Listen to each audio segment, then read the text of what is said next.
Mr. Taguba, do you confirm that you're the same Taguba who was convicted for smuggling of shabu? Yes, Your Honor. And do you stand still with the statements that you have given in this judicial affidavit? I believe this is dated August 27, 2024. Ito po ba'y pinaninindigan nyo pa rin? Yes, Yung Your amount. Honor. Your Honor. Yes, I see. Mr. Taguba, please, you can at least give us an approximate amount. The total amount that you give for one container to cover all these offices. I believe these are 11 or 12 offices. Matagal na po kasi pero naalala ko po kasi lahat po kasi ng container ko, uniform po yung ano niya eh.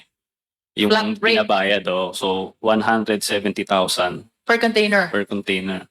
So, kailangan ko pong, kasi kagabi lang po yung ano eh, yung, kagabi ko lang nalaman na pupunta ako dito. Nagulat po kasi I ako. understand. Kasi hindi ako handa. Can you give us an approximate number of containers na napaparating mo in a month? Sa isang linggo, maabot ako ng 100 eh, Wow, na container. that's 1 week only? Opo. So, if 170,000 per container and you have 100 containers for 1 week, how much is that? 17 million? Ganun po. Ang, hindi ko po pera yun. Hindi ko po pera yun. Kumbaga, Yeah, I know. nagpa-process lang naman ako eh. But that's how huge Opo, ganun po yung pumapasok na the pera. amount that Tara system generate Opo. only for you to be able to avail of this green lane. Tama po ba? Opo. And I wish to emphasize that here you are, you're just one person facilitating the release. Yes, sir. Honor. Eh, mga ilan ho ba yung nagfa-facilitate ng release? Marami po kami. In a day, can you give us an approximate number? Ilan po yung nagfa-facilitate ng release? Alam ko po, nagbigay rin si Senator Lacson ng kanyang sariling flow chart. So, based doon, parang, basta sobrang dami namin, siguro mga 500 containers sa mga ganun niya. Ang nakikita ko sa base sa kanyang nilabas na report sa isang linggo. Parang, And of course, Mr. Taguba, you will agree with me if I would say that the Philippine government is losing a lot of money because of this green lane, because it deprives the government the opportunity to assess correctly the shipment or importation. yes, Your Honor. Tama? Yes. Mr. Taguba, you also mentioned in your affidavit that for quite some time, wala kang nare-receive na alert on your shipment. Tama? Yes, Your Honor. And I suppose that that is because of the TARA system to which you submitted yourself. Yes, Your Honor. However, after some time, biglang nakaka-receive ka na ng alert. Yes, Your Honor. In other words, nagkakaproblema yung release ng mga shipment mo. Yes, Your Honor. What did you do? Minsan, ang ginagawa lang nila yan para, kasi pagka may alert, pupunta ka sa kanila, aaregluhin mo. So parang form lang ng additional na bayad sa kanila. Additional SOP? Tama para ba lang yun? ma-release yung container. Parang lambing siguro, parang ganun yung lumalabas. Ang mahal na ba Alert nila ka. lumambing? Oo. They will annotate something on your document to No. make sure that you said that in your affidavit. They're leaving the number in your document to make sure that you call them Yes. so you will be able to settle whatever requirement is being asked of you. Tama po ba? Yes, Your Honor. And then after some time, lalong tumindi yung problema mo. Tama? Yes, Your Honor. About facilitating the release of shipment. May kinausap kang tao. Sino itong mga taong ito? Ang una ko pong nakausap po dito si Jojo Bacud. Jojo Bacod. Opo, nagpakilala po siya na sa SSPDC. Tapos pinakilala niya ako dun sa Davao Group. Sila Tita Nani nga. Yan, sila Jack, sila Noel. Silang apat yung mga minute ko. Sinabi How many times did you visit Davao City during the time that you're trying to seek help about the release of your shipment? Isang beses lang po. Isang beses lang. And the purpose of you traveling to Davao City is what?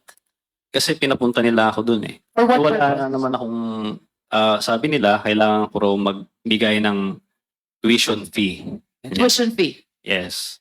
So, yun yung kanilang ginamit na word. Tuition fee. And what is the purpose of this tuition fee?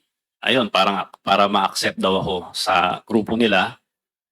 Tapos every week magbibigay ako sa kanila ng pera.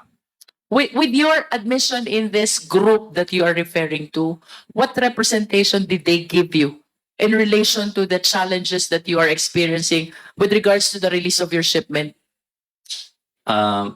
Unang-una, nagbigay ako sa kanila. Nagpunta akong Davao, so binigay ko yung pera kay Small. So, How much is that money? 5 million. 5 million. What is the So- purpose of you giving that 5 million to Small? Yun yung sinabi nila sa akin, ibigay yung 5 million. Susunduin Anong ka dyan ni Jack. kapalit? Anong kapalit ng 5 million na yon? Why are you giving Small 5 million? Yun nga, para mapapasok na daw sa Davao Group, kasi kung hindi ka kasama sa kanila, i-alert nila yung mga containers mo. So, hindi ka makakapag-transaction sa Bureau of Customs.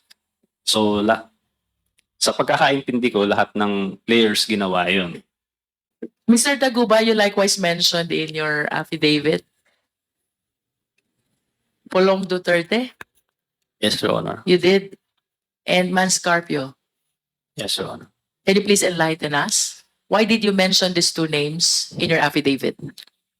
Actually, Your Honor, ang nagme-mention naman yan, yung mga personalidad na sinabi ko, sila Tita Nani and sila Jack, na ayun nga, si Pulong Duterte ang mag-aayos ng magbibigay ako ng pera sa kanila. Si Manscarpio, napabanggit din nila kasi pupunta rin sa BOC, nag-aayos din ng mga alerts. So, sa kanila po galing yun. Wala naman akong dahilan para itong mga taong to, sila Paulo Duterte at si Manscarpio. Ang galing po yun kila Tita Nani sa Davao Group. Yung kay Small Abiliara rin po, half-truth yung sinabi niya, sinabi na niya na nakita kami, pero hindi niya sinabi na kinuha niya yung 5 milyon at yun, sabi niya, dinala niya kay Pulong. Hindi niya sinabi yun. So, sinabi lang niya, tinanggihan ako. Wala pong katotohanan yun kinuha niya yung pera eh. Mark, you mentioned in your affidavit that you applied to become a state witness. When was this?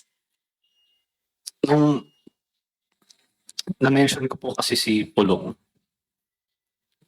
dati, credible witness pa po ako para sa kanila. Bago-bago pa siya na-mention. So, nung na-mention ko siya sa hindi inaasang pagkakataon dahil sa Congress yun, bata pa po ako at sabi niyo nga, hindi ko naman alam i-handle yung situation na yun.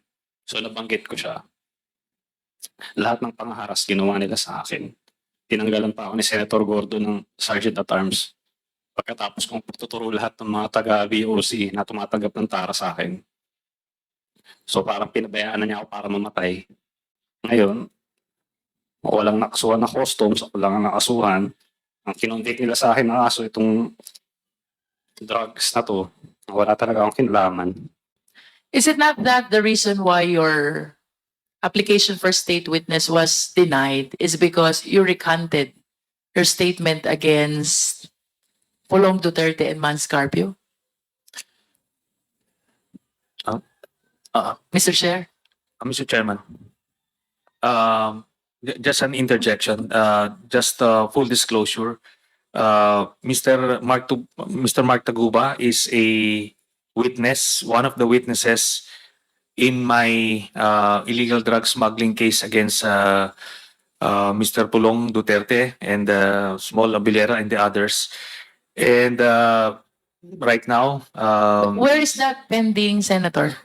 it's pending with the DOJ. It's still pending. It's due for preliminary investigation yet. Yes, ma'am. And as for his status as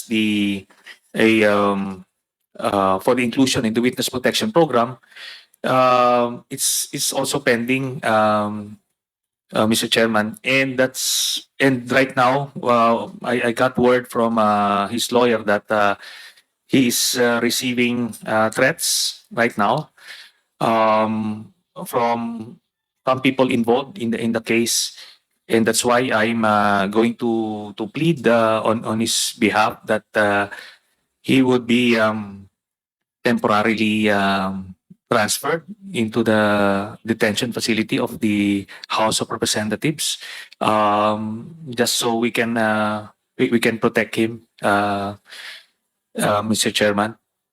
Mr. Chairman. Anyway, Mr. Chairman, the manifestation of former Senator Trillanes with regards to the request, no, I also personally talked to Mark Taguba just a few minutes ago. Mr. Chairman, we will just discuss it on the admin matters. Thank you, Mr. Chairman. Liwanagin ko lang, Mr. Chair. Of course, you testified before the Senate, no? Where you implicated Pulong Duterte and Mans Carpio. That is your first testimony. In first testimony po sa Senate, Tama ba? That is your first testimony. ang first testimony ko po sa Senate, yung para system po. Yeah, but when did you start implicating Pulong Duterte and Mans Carpio? Sa Congress na po yun. Congressional hearing. Oh, so there was an investigation also with the HOR. Yes. Okay. And then, after experiencing all those harassments that you mentioned, you recanted what you said before the House of Representatives. Yes, Your Honor. Tama? So this will be your third. Third? And as far as the implication of Pulong Duterte and Mans Carpio are concerned, this is your third testimony.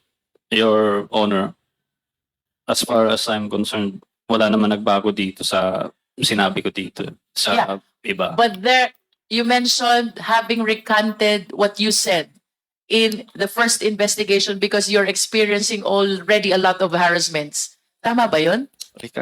Wala po akong nirecant sa affidavit ko na kila Pulong Duterte po In ba? other words, your testimony has been similar to this since the HOR investigation until your application as state witness was denied and Yes. up to this time that you're appearing before the Quad. Wala nagbabago. Wala pong nagbago, Your Honor. I understand. Mr. Chair, Mr. Chairman. Senator Trillanes. I was part of those who investigating in the Senate, and he during that press conference he just apologized to Pulong Duterte. He never recanted, and we clarified that in his next appearance in the Senate, Mr. Chairman, whether he's recanting anything from his earlier testimony. He replied in the negative, Mr.